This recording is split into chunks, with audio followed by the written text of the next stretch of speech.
Sorry, guys, I can't hear D, but I'm pretty sure y'all can hear me. So I'm saying, hey, I guess D's trying to figure out what's going on. D, you got to add yourself, buddy. That's like put yourself up into the camera, add everybody together. So, how's everybody doing tonight? What's going on? I'm going to try and read some comments. Put your comments out there. Let us know what's going on. So, man, disappointing match. Disappointing match last week. Thought we could have done much better than we did. Did not turn out in our favor. The Vardy goal was excellent. And what I'm going to leave it at is Okazaki, Vardy equals goals. That's bottom line. That's what I'm saying. So let us know what you all think. Let us know what you think about how that all worked out. But it was a little disappointing, that's for sure. And I'm hoping that D gets on here shortly. But where does that leave us? Where do y'all think that leaves where we're at, and where we're at with what's going on with the club? We're 6 points off of seventh.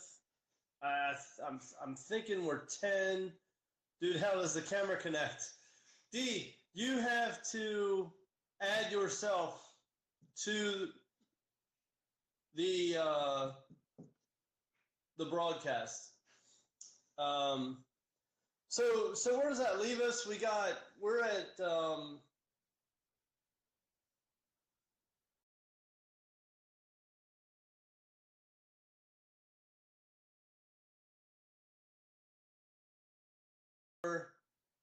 how y'all feel about that, but I'm not overly excited where we're at. I think inferior teams are coming in and beating us with inferior players, which is very, very disappointing. I think that we have the quality and the ability to beat these players. There's been a lot of talk this week about Puel. There's been a lot of conversation about what's going on with the club. But ultimately, you have to start asking yourself, we've had Claudio, since we've won the league, we had Claudio, we've had the same result. We've had Shaky, we've had the same result. Now we have Puel, we're having the same result. Yes, it's a different brand of football. Yes, we have a little bit more possession, but we've sacrificed shots on goal for that possession.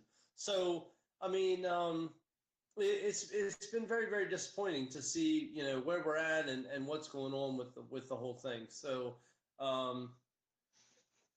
D, buddy, what are you doing out there? So, so I'm not exactly sure where that leaves us as a club, but I'd love to know your thoughts. I'd love to know what y'all think. There he is. What's up? Oh man, he ran and hid. Um, but we'd love to know your comments and what you think about the whole thing. Where does that leave us? Especially where does that leave us if we have Ndidi, Maguire, Vardy, Casper Schmeichel, of course Christian Fuchs, where are all these players going to be at the end of the season if we're not playing in Europe? What's going to happen with all of them? It's a scenario that could, especially with Vardy and Maguire playing for England in the World Cup. Those guys go in and they score goals. We're in trouble. Hey, D. Hey, brother. Hey, brother. Hey, brother. Hey, brother. Hey, brother.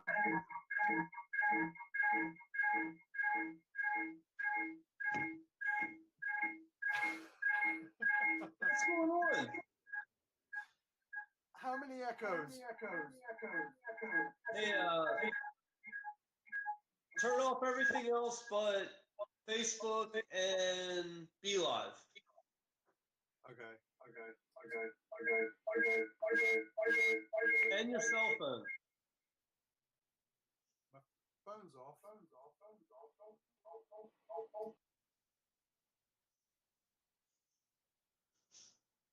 Man, he's really screwing the pooch on this one. So, I don't have internet. I live in South Carolina in the United States, and we tend to be a little slower down here. So I don't have some internet today. So D is now hosting the show for the first time himself. So here's to D, trying to do a cool job, and apparently he sucks at it.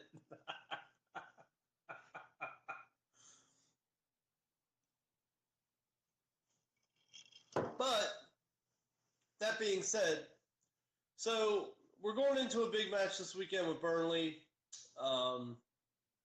We need the 3 points. If we don't get it, if we give up the 3 points, leaves us where? Where does it leave us? It leaves us with nothing. So we're going to be in 8th or 9th for sure at that point. The players will probably just phone it in at that point. Do you think we can keep our guys if we don't go out and win this weekend? All that said, I think we can go out and win this weekend. I think we can go out. I think we can beat Burnley. I think that, a point won't do, though. I don't think a point will keep us. So I'm not sure exactly what's going to happen with the rest of this cast. Let's see what's going on with D. Buddy, can you hear me?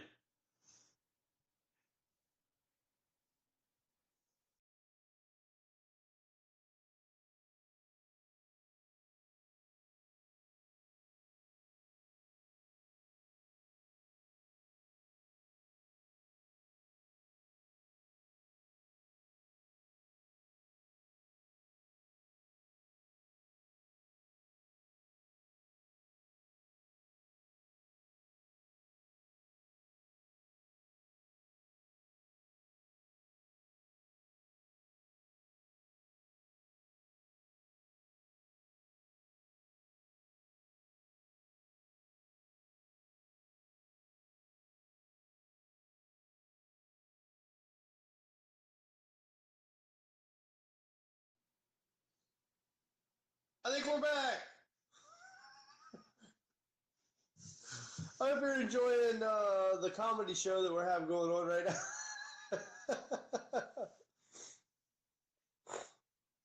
So, I'll tell you what, everybody's talking about a lot of things with Puel. Everybody's talking about a lot of things. And I want to bring something up that I feel as though should be approached this week, which is what we need to do to win this week, especially with our injuries at midfield. I think we should go with a 4-3-3. I think that we should run a 4-3-3 this week. Run Okazaki in the middle, Vardy on the left, Mahrez on the right. Put Albrighton in behind Mahrez. Put Chilwell in behind because Puel's going to play him. Puel's going to play Chilwell somewhere. So put him in behind Vardy. Put Silva in the middle. Put our back four with Fuchs, Maguire or Dragovic. You can argue, who should play there. It really probably should be Dragovic. Maguire and Simpson, Casper in goal. Go with a 4-3-3. See what we can do. See how we can attack with it. But with our injuries at midfield, I just don't see why we wouldn't go for that. The only other thing I could see us doing is maybe moving Albrighton. Chowdhury, of course, is an option there. And he played really well the last match. So that's a possibility, but maybe moving Albrighton in and well on the wing. D! I see ya! You do, man. The echo's a bit better. It's not brilliant. You're an Echo Man! Hello! Love that. Hello! Do you have your phone on?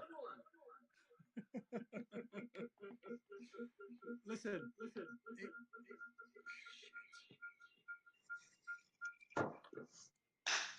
Hang on. This has been awesome.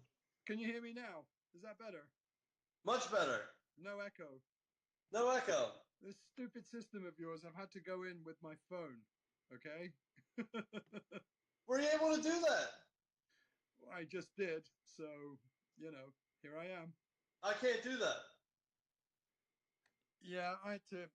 See, it thinks you're me, so I can't broadcast myself because I'm already on, but I'm clearly not on. Gotcha. Okay? Because I've been rambling on about myself, about the club and what's going on. So let's talk a little bit about what's going to go on this week. And thanks to our 9 guys sticking around saying, hey, enjoying the comedy that we have going on. Is there anybody actually watching us right now? I can't says there's 10 of us that are dumb enough to enjoy watching a couple of drunken idiots keep doing their thing. Because, I've got a suggestion from everybody watching. So Don has asked me to sign in with his Facebook credentials. Now, should I or shouldn't I do the obvious? Have a good read through, see what he's up to really, and then change all his passwords. I think you can have good fun with it. Yeah, I think I could. I think there's some guy named James Don that would enjoy every part of that. Yeah, he probably would. So, hey, this is weird because I'm not getting any comments from anybody. So maybe nobody's commenting. Hey, Darren. Hi, mate. How you doing? All right, let's crack on with the show. So, what are we doing? We're going to crack on with the show. There we go. It's a fresh start. Where's the car bomb, mate? I'm going to piece that together as we go along. I see. Piece 1. Let's talk about piece 1. All right. Let's talk about last week. Do we have to? Just a bit. And I said this a few minutes ago, and I mean it. Okazaki plus Vardy equals goals. I don't understand why you don't start Okazaki. I'll be honest with you. My feeling is it's why we lost the match. It's probably one of the reasons why we lost the match, but it's a huge reason why we only scored 1 goal. And it was a tap-in that, funnily enough, Okazaki set up. I remember seeing it, right? He won a tricky header and played it across the face of the goal, and Vardy had it gift wrapped with a little bow on it. Right, a nice little tap-in. Now, explain to me this. Why is a guy that's 4'2" winning headers, and we don't have anybody else that can? Morgan, Maguire, Avora, Ndidi. Why can these guys not win headers? And Okazaki's winning headers. I'll tell you why. Because he wants to win that header more than those guys do. He's a ninja. He's a ninja. He's got heart, baby. Yeah. And look, Andreas Tomlin has said we need to fight for a win. And, I think we can complain about selections. I think we can complain about formations. But I think we need to expect our players to play with a bit of courage and determination and some grit instead of being pissed off and their heads are down from the get-go. So who's the leader on the club that's going to get that through? Well, leaders on the club are the established players. You'd be looking at your Wes Morgans, you'd be looking at your Jamie Vardys, your Kasper Schmeichels, those guys for leadership. Oh, you are on the way. Good boy. So when you look at them for leadership and you see what's going on, I believe you need to start questioning the leadership, correct? Well, leadership where? On the pitch, off the pitch? Because I do agree that, sometimes the manager's selections leaves us a bit baffled. But I also believe that players have a responsibility to do their very best and try their hardest, no matter how upset they are with the manager. They got to do that. They got to put the shift in every single game. But here's the thing. We got the whole story that the players were the reason Ranieri went. Right. I still believe that. We got the story that the players were the reason Shaky caused so much trouble. Yeah. And here we're getting Puel. The players are the reason Puel is going to go out. Well, listen. And last match, it looked like the players couldn't be bothered. Okay, let's just put a lid on it for now. We don't really have evidence that the players are turning on Puel, but let's be realistic. We wouldn't be surprised if there was a part of that as a reason. Okay, so look, you can play any formation, any selection, but if the players' hearts aren't in it, it doesn't matter if you have the best selection or the best formation. The attitude of the players need to earn their money is what I'm saying. And some do put a shift in every single game, but there are some that clearly don't. Everybody's got to put a shift in.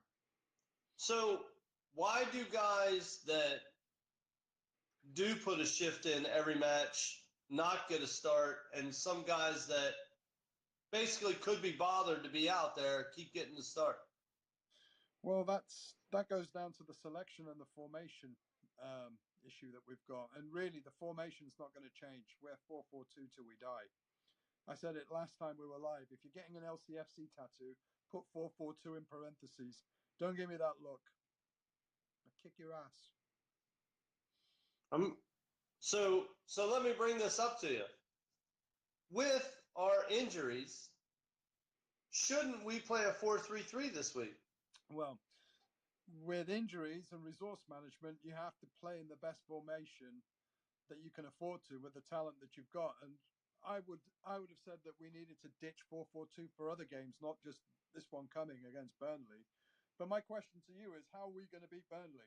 How do we beat them? 5 games they've won 3 away games. They're on a real roll at the moment. This is a must-win game. This is our season game now. So how are we? I don't disagree with you. I don't disagree with you whatsoever. But how are we going to go in with our normal 4-4-2? What are we going to do? We're going to play Chowdhury. We have to with play Silva. No backup. Don't make me get shitty on Claude Puel right now, okay? I'm saying, like, if we're going to play 4-4-2 with our injuries, who are you going to put at midfield with Silva? Silva's it. Yeah. Chowdhury's the only other answer, unless you move Albrighton into the middle. Andreas nailed it. If Steve Walsh was captain, they'd get a kick up the ass. Damn straight they would. And not just from Walsh, they'd get it from Elliott, they'd get it from Taggart and Neil Lennon and all those guys. They put it in every single game. But going back to Burnley, how are we going to win this, Don? This is our season. A draw's not good enough. It has to be a win. Do you think he's going to play 4-3-3? I'm telling you, with our injuries, we have to. We have to play 4-3-3.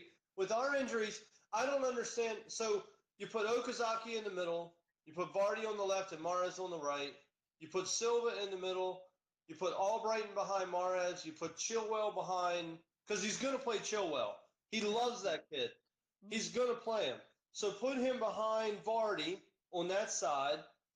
Put Fuchs in. Put Dragovic in. I love Morgan. I love him to death, but you got to put Dragovic in. Maguire, Simpson, Schmeichel. That's my starting team. That's who I start, because I don't know if I want to see Chilwell in on defense and Chowdhury in at midfield with no backup at midfield whatsoever. If we get a card or if we get an injury, who slides into that spot? Let me ask you this. Do you think he'll play a 4-3-3 against Burnley? Because I'm telling you he won't.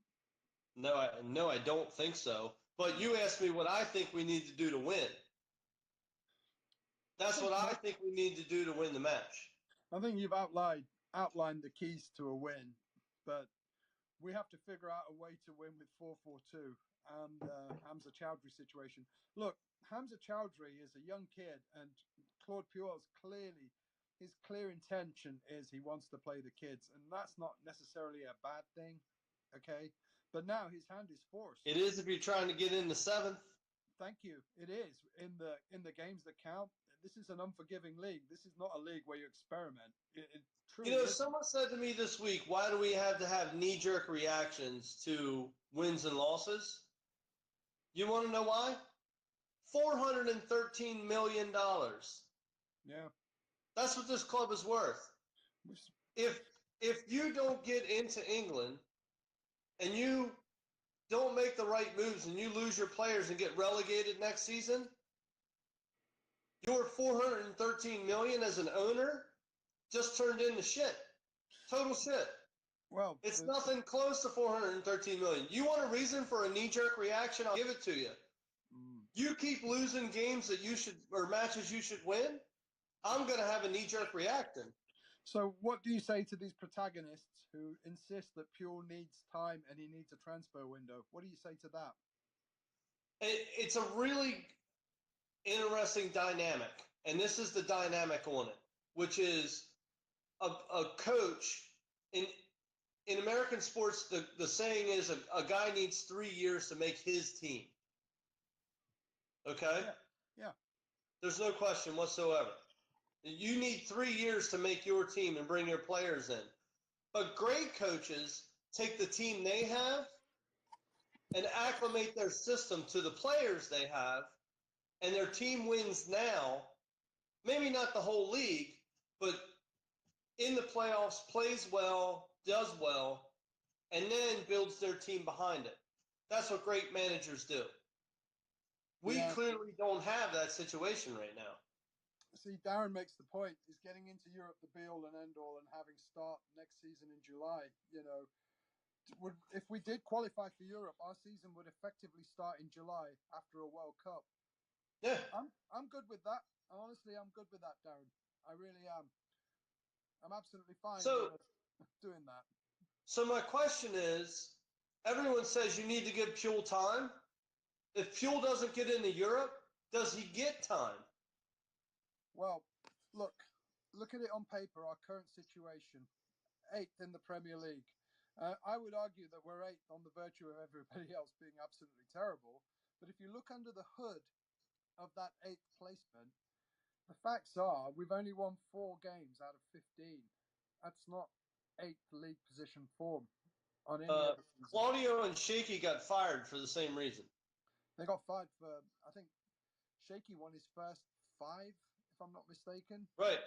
But I'm saying similar records, similar situations, and now we have the players clearly not interested in what he's doing. Well, that's the problem for the players then, because I'm old school. If the players don't like the coach, players can go screw themselves. Seriously, I don't buy into this player power bullshit one little bit. I don't disagree with you, but I'm looking at what's happening. We've seen this story before. It's now our 3rd time.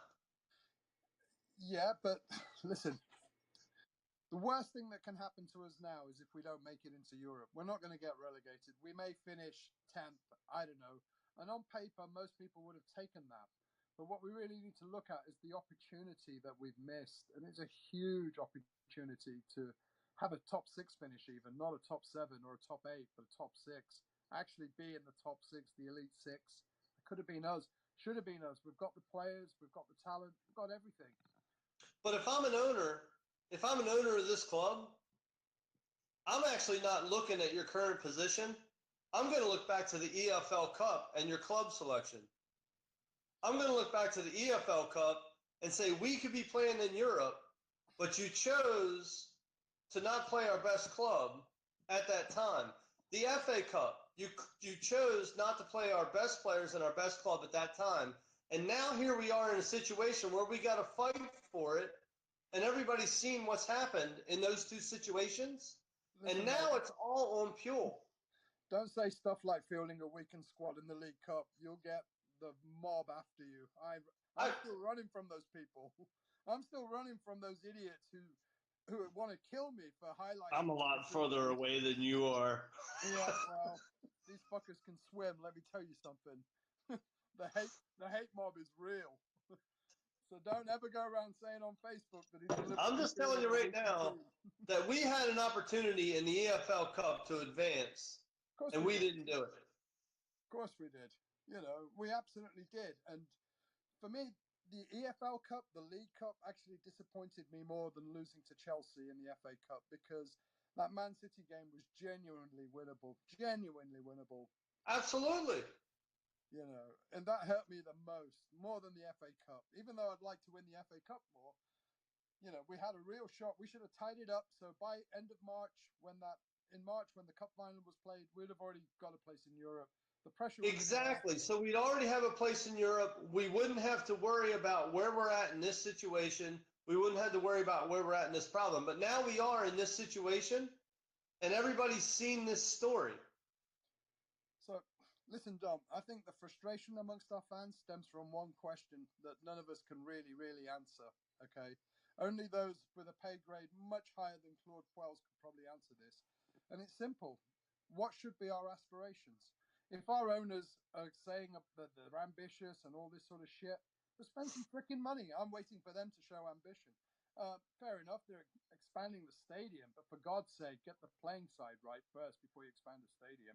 Well, you're going to have an expanded stadium with with a Champions Division team.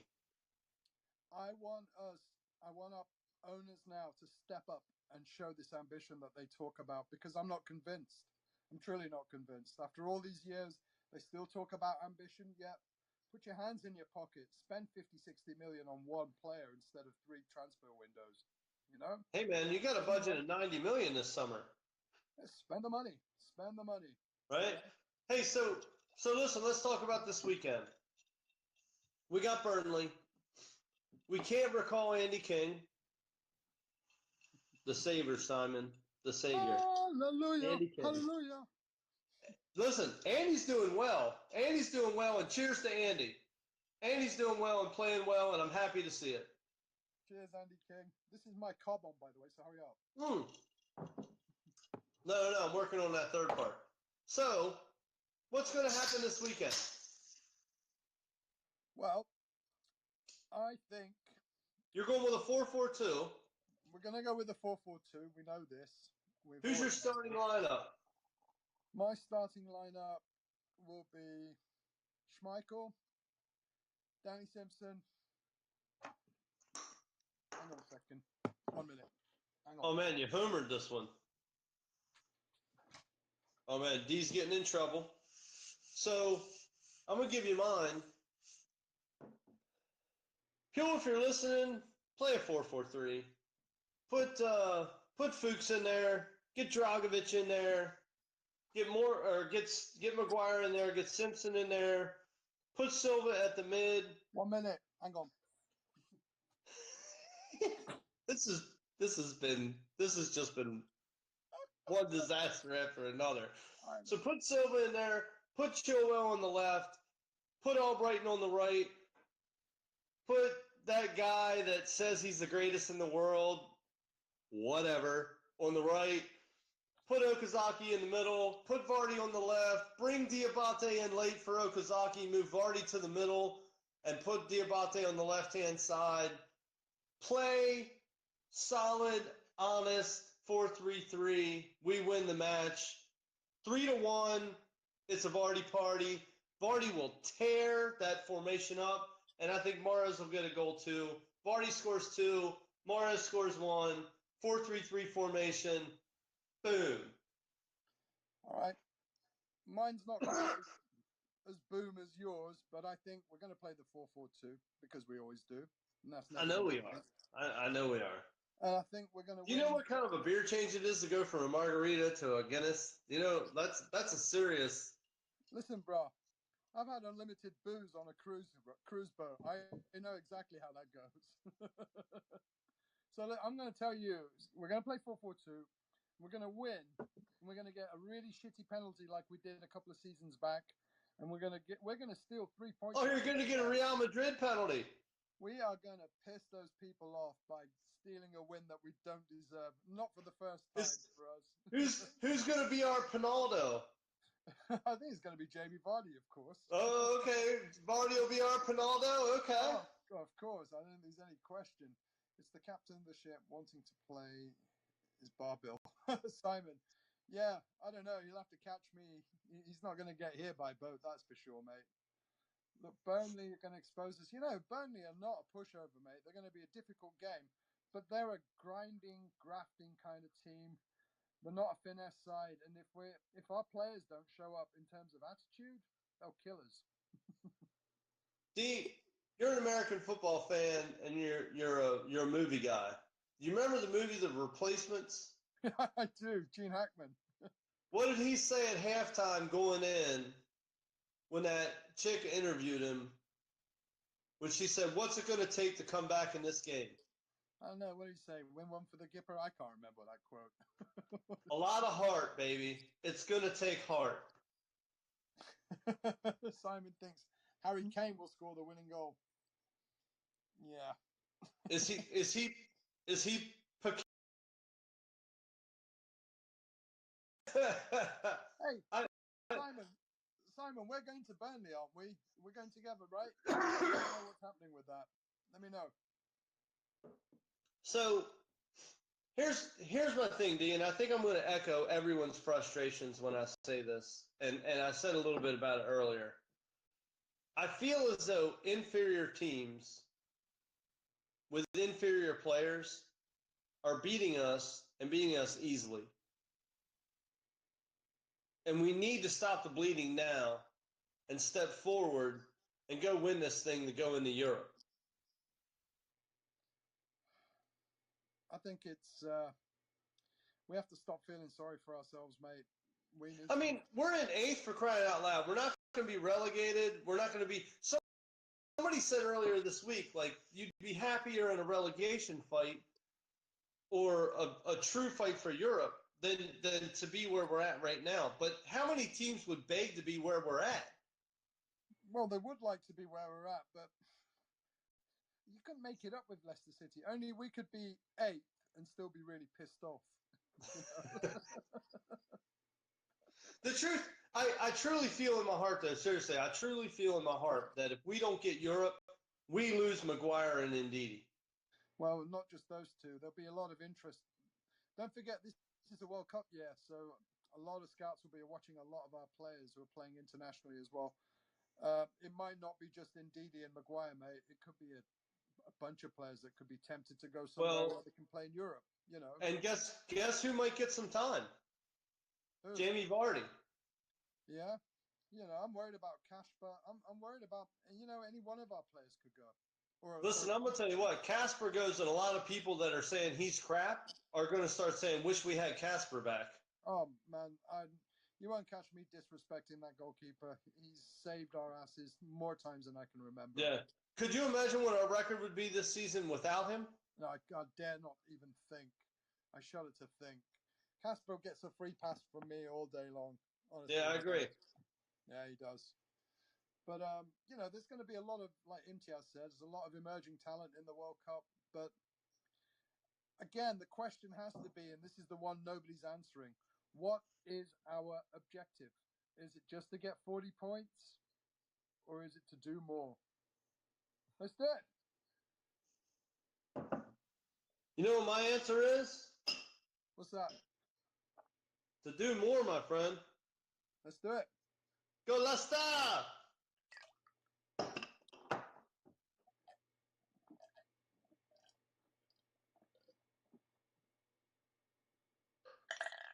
It tastes like chocolate milk, D. It's the lies I can't stand. By the way, that shot glass was one of many that Simon and I procured on St. Patrick's Day. The one I just used was one that Jim procured in Toronto. Did he walk out with one? There's several. Yeah, well, we needed some value for money. We should have stolen that bloody car bomb machine. You did not. No, you didn't. I don't believe you. I swear, I'm going to go back and take it. I don't know why we let that waitress get a free pass by not taking that thing. Listen, I love you. Had a great time in Toronto. Toronto sucks. Nah, man, I love Toronto. It's a great city. Free beer and chocolate is one thing. Hey, listen, Simon, that beer and that chocolate isn't free, mate. There's people like me that pay 70 quid just to buy a ticket. So that's not free, man. Don't believe it. Is Simon watching? I didn't even get a free beer and a free chocolate. Hey, is Simon watching? Yeah, he is. Hey, Simon, I got something for you. It's right here. Ready?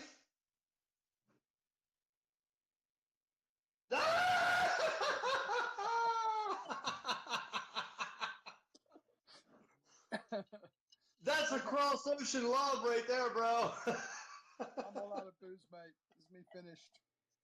Right, so Burnley. Are we going to make it to Europe? Yes or no?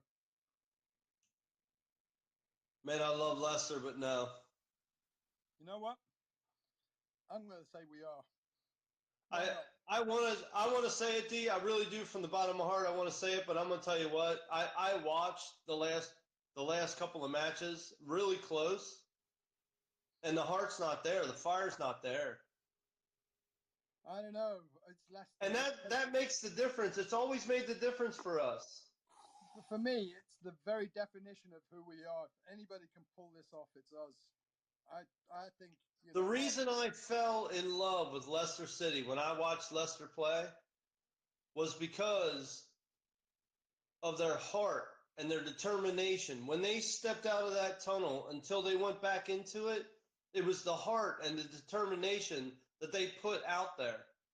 And now I see remnants of it. I see pieces of it, but I don't see what it was. I don't see what it was. And I'm not just talking about when we won the league. I'm talking about when I saw them in the Champions Division, when I saw them play in those divisions, in the lower divisions. They play with heart and passion like I couldn't explain. And the guys that are out there right now, even though they may have the same name on the back of their jersey, they are not the same players.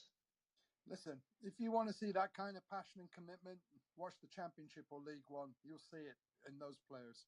Right.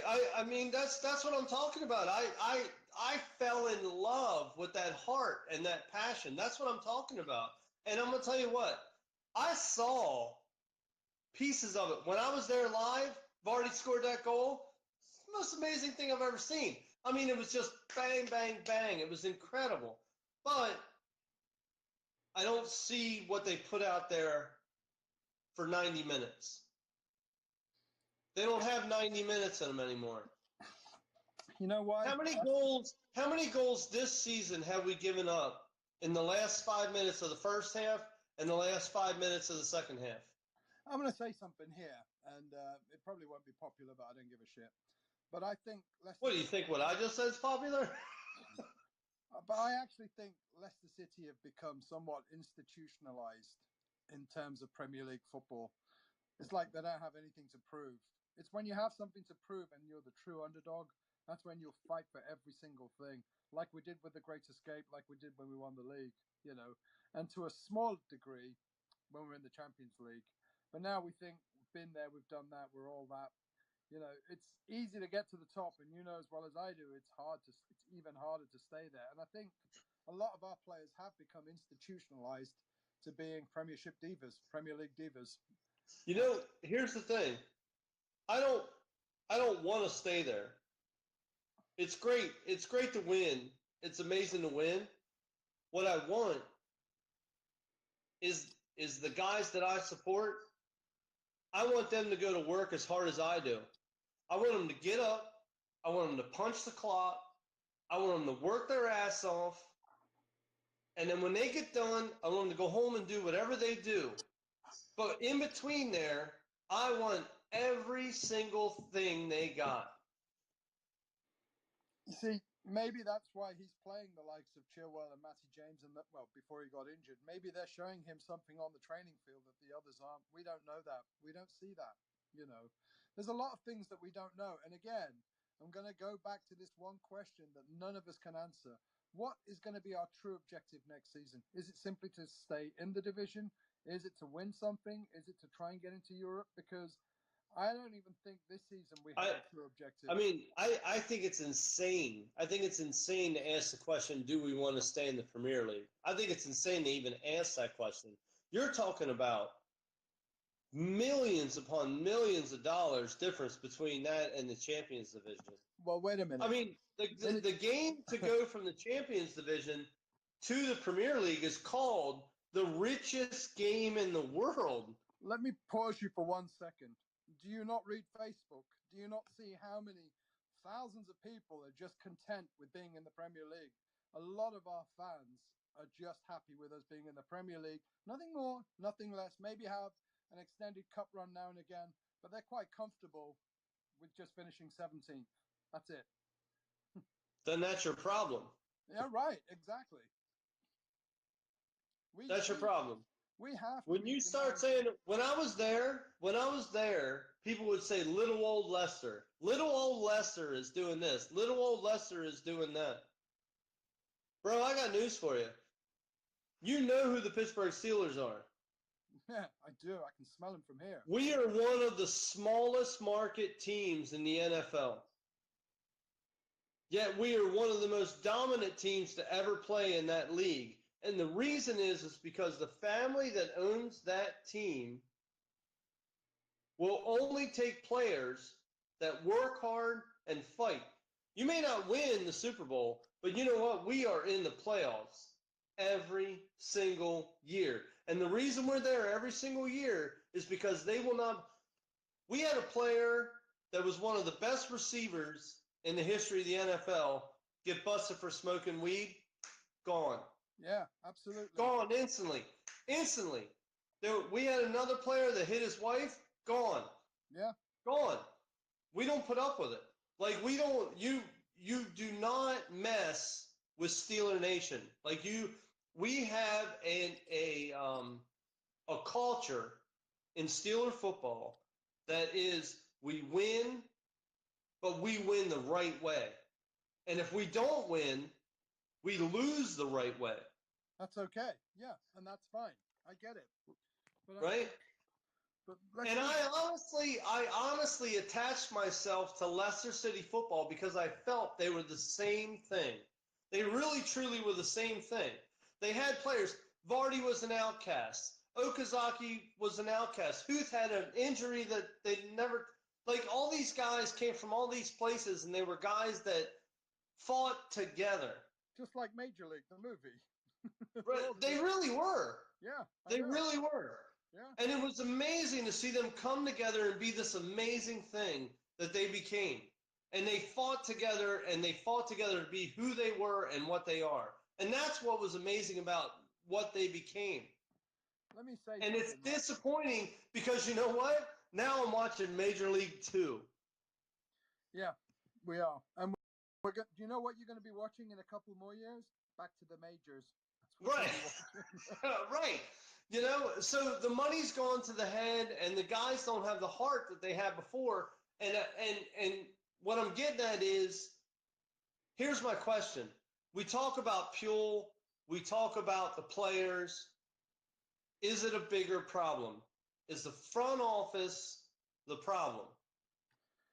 Listen, I think there are things that can be fixed across the board, but I think, and I want to say this, I think our fans need to stop this bullshit about settling for 40 points, okay?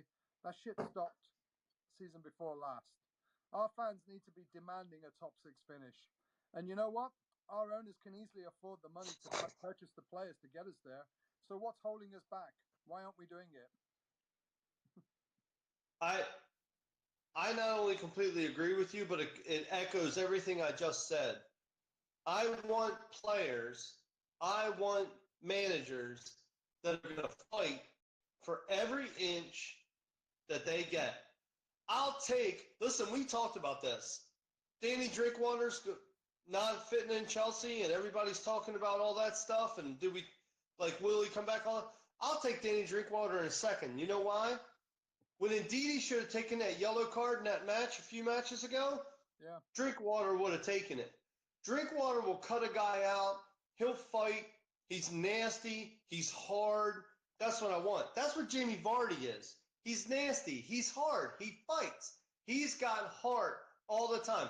What other striker do you see come back and play defense the way Vardy does? When's the last time you seen Harry Kane slide tackle some dude on a pass? Not he was shooting at a goal or not he was doing anything important. Just the guy was going from one side of the field to another. Vardy will slide tackle that guy. That's what I want. I want that.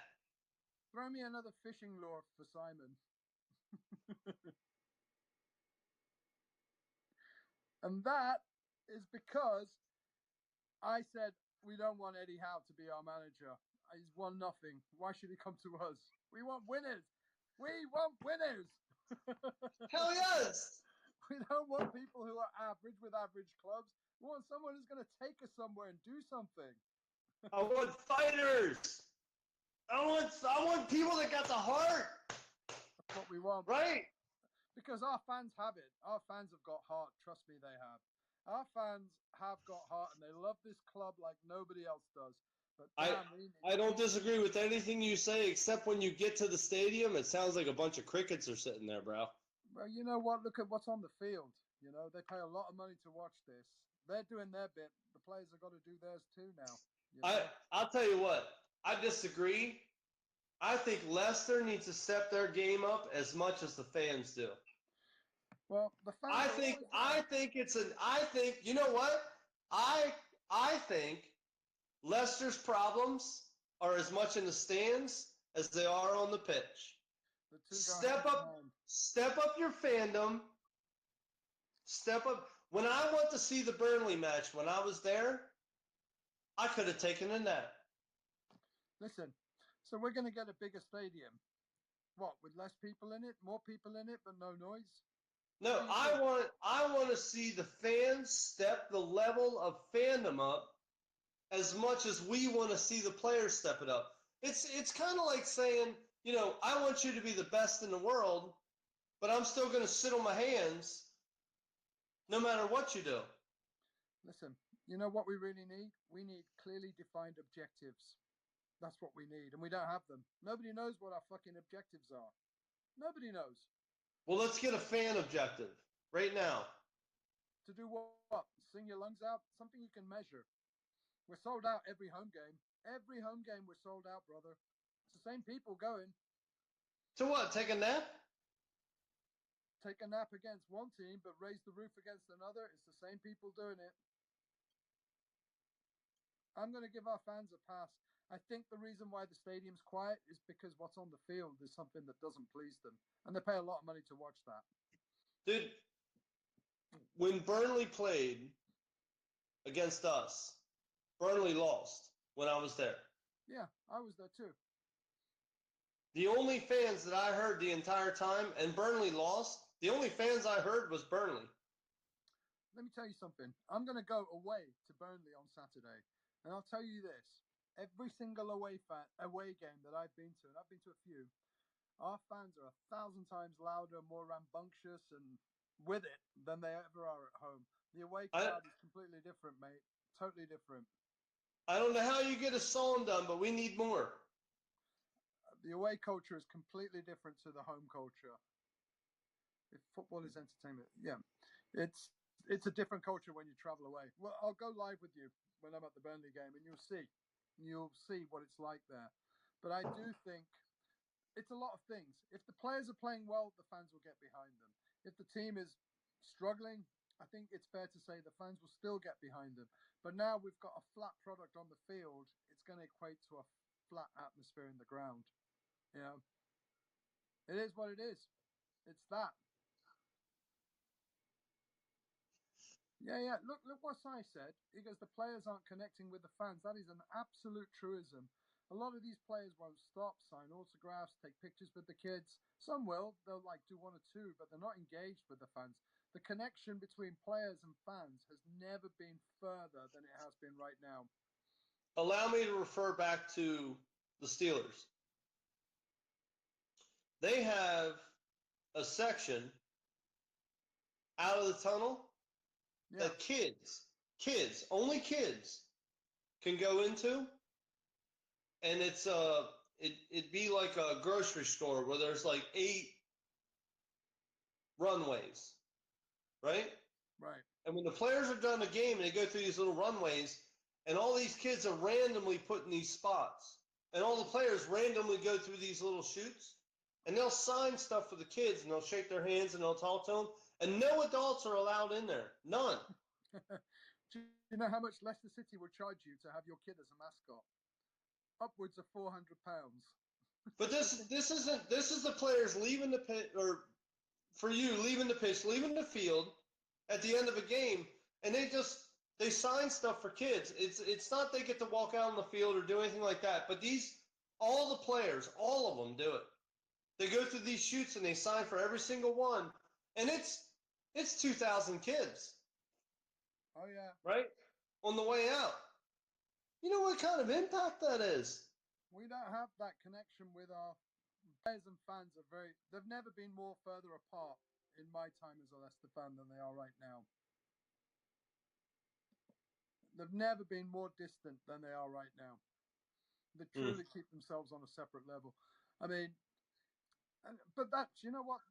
That's a little harsh on Leicester because it's pretty much like that with most clubs. Not all of them, Most clubs. The higher up you go in the table, the less connected they are with their supporters.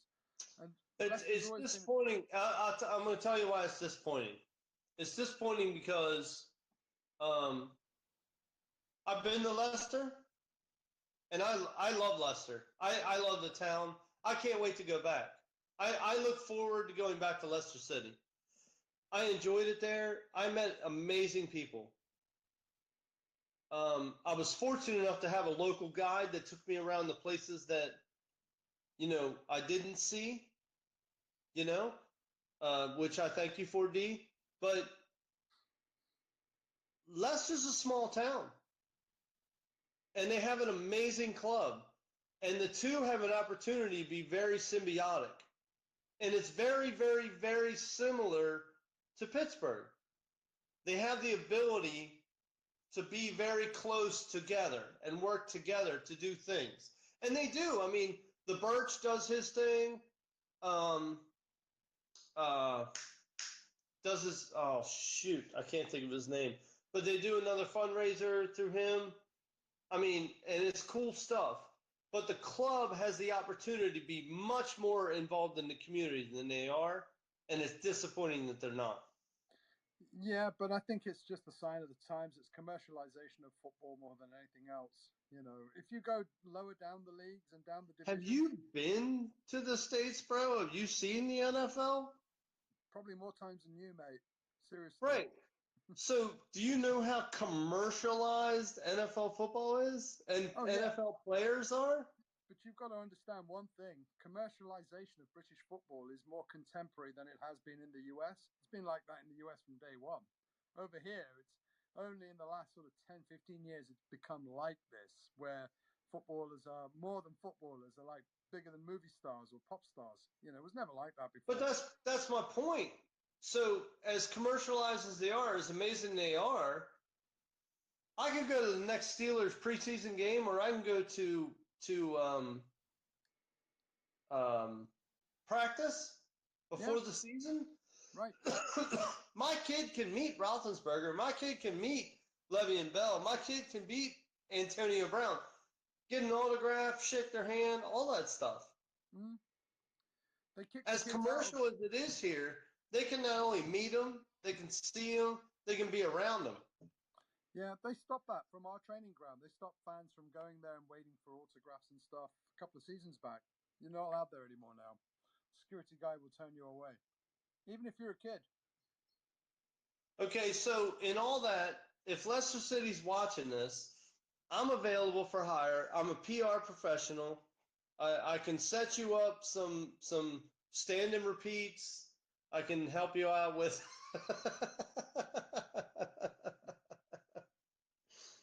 No, man, it's just disappointing, dude, because they have the opportunity to do so much more in a small community like Leicester is. Oh, it is. It is. We were actually a community club always, in our heart, in our DNA. But with the big glamour comes the big glamour problems. Some are nice to have and some are terrible to have. But anchoring it all back, I think as Leicester City, what the owners need to understand and establish is, where do we go from here? Where's their ambition going to come into it? I'm not talking about expanding at the stadium. I'm talking about spend some of this freaking money. We're the top 20 wealthiest clubs in the league, and our net spend is befitting of a team that's happy to be in the Premier League and not aspiring for more. Who are we really, and where do we want to go? You know what they need to do? They need to come spend a week or two where I did and meet the people and walk down the street. We're in Toronto. No, in Leicester, and meet the people and see who they are and what they're all about, because they'll find out that they're good people. Yeah. They're honest people, and they're hardworking people, and they love Leicester City. They love the team, and they love Leicester, man. It was endearing while I was there. It made me love the team even more. When I was there, what made me love Leicester City even more was the people that I met. When I met Phil, when I met you, when I met Simon, when I met all these people that lived in this place, that truly in their heart pours into what Leicester City is and what Leicester's all about, And that was the amazing part of what Leicester City was. It was the heart and the passion that these people had for not only their team, but where they lived and what they were a part of. Culturally, it was amazing. It was just this diverse place that all these people came together, and it was more than I had ever seen, especially here in the States. Forget about it. There is no city like Leicester City in the U.S., dude. There's nothing that comes close. It was amazing to see all of not only the diversity, but the heart and love of what Leicester City is to come into one place. And I was happy to be a part of it, and I would love to see these guys see what that is. Simon said, even the vegan guy. Even Carrot Dick. Hey, listen, 40 days, it's going to stay. That was a great speech until Carrot Dick came out. Listen, it doesn't matter where we end up, what division we play in, whether we make it, whether we don't. You know what? The only constant I can assure you is that all of us will be waiting for the next game as equally as we are the last one that we just played. That's never going to change. Leicester fans are loyal, they're passionate, and they're committed. No matter what those idiots do on the field or what the manager does in the training ground, it's always going to be about the club, the team, the club. There it is. That's my living room wall. Yeah. You know, everyone that walks into my house, this is what they look at. Yep. It's always going to be that, man. It's always going to be about that. That's the constant. By the way, I talked all that trash about the Steelers. This is my living room wall. It's only because the Steelers are shit. Go Steelers! Go Niners! Hey, by the way, nobody's watching anymore, but Jim, if you are, what happened last night? You know, Jim's a big Flyers fan. Wait. Listen, let me ask a question that Dave King has asked. Do we think that we expected too much after winning the league? You first, and then I'll answer it. Actually, one of the people that I've been fortunate enough to meet through the Leicester City 100% LCFC guys is Tom, and Tom really knows his stuff. He's really a smart guy. Jamie, Phil, all these guys really know their stuff. But Tom made a point that we made a mistake after we won the league not to dump the money then, not to go and take the players that we should have brought in to continue to be this top-level team. So my answer to you is exactly what Tom's answer is. Basically, I'm echoing another 100% LCFCer. This is not original. I'm telling you that our expectations were high then, and were let down by the club for not going after what we should have gone after at that time. 100% agree. But to answer the question directly, are our ambitions winning the league? No, they're not. We should be aspiring for Europe. We should be aspiring to win things. And the reason why we're not is what you highlighted. We didn't dump the money when we had the golden chance to do it. The goose came and said, I'm going to lay you golden eggs, just feed me some money and I'll do it for you. And we never did. We dropped the ball, we fumbled it, and now we're more or less back to being the team that was pretty much promoted 3-4 seasons ago. It's a really, really sad regression. I'm surprised ESPN don't do a film about this. It's that sad. But we should be. Let me ask you this: what do you think the key would be to get us back there? Because I have an answer to that. Yeah, it's simple. Spend money, because that buys players. Nope. Disagree. Walsh.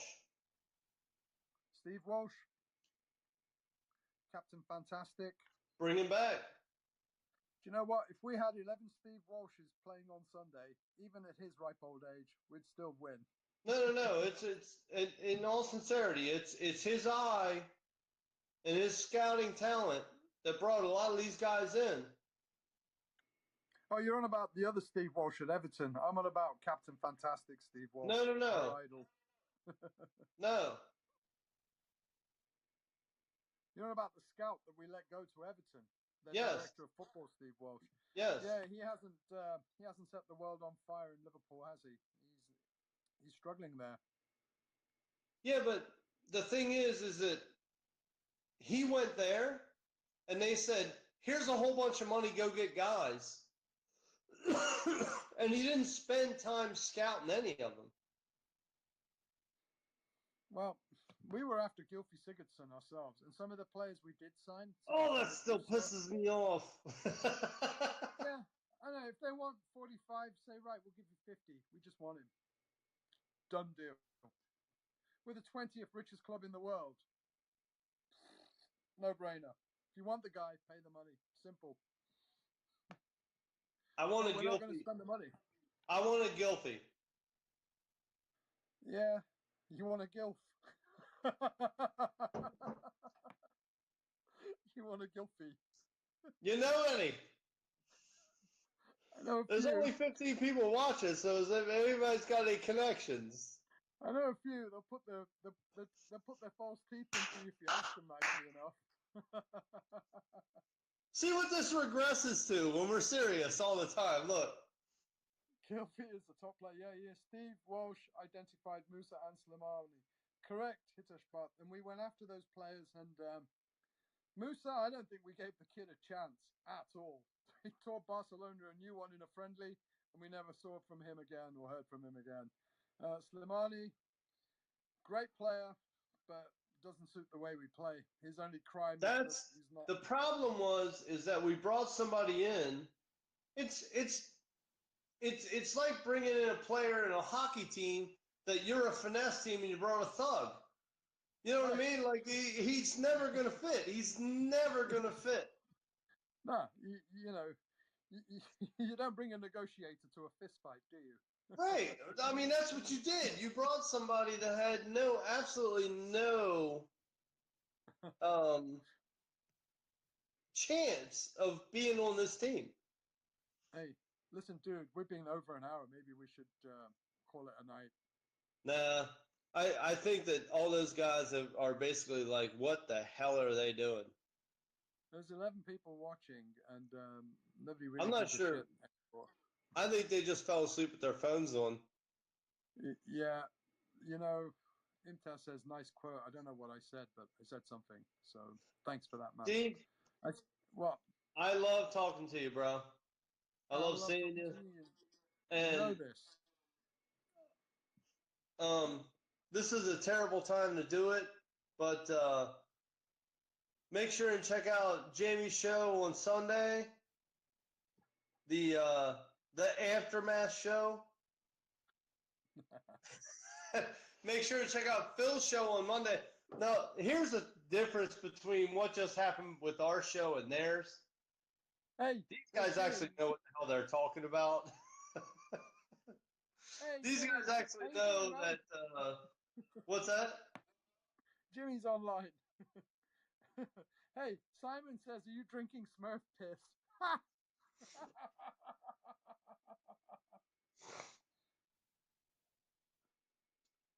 Gargamel's my neighbor. There you go. Right, we should wrap it up now, I think. But yeah, Sunday night, check out Jamie's Aftermath. Monday night, check out Phil's Fan Zone show. Morning, brother. Jamie Sunday morning. One of those. But the guy does a great show. Seriously, Jamie does a great show. Phil does an awesome show too. And I promote our sponsors, but they probably don't want to be associated to us talking to us. So on that note, bro, I love you. Love Go you too, Leicester. man. Let's talk soon. Go Leicester. Right, I'm ending this now. Good night, We'll talk everyone. to you. Bonus matches. Yeah.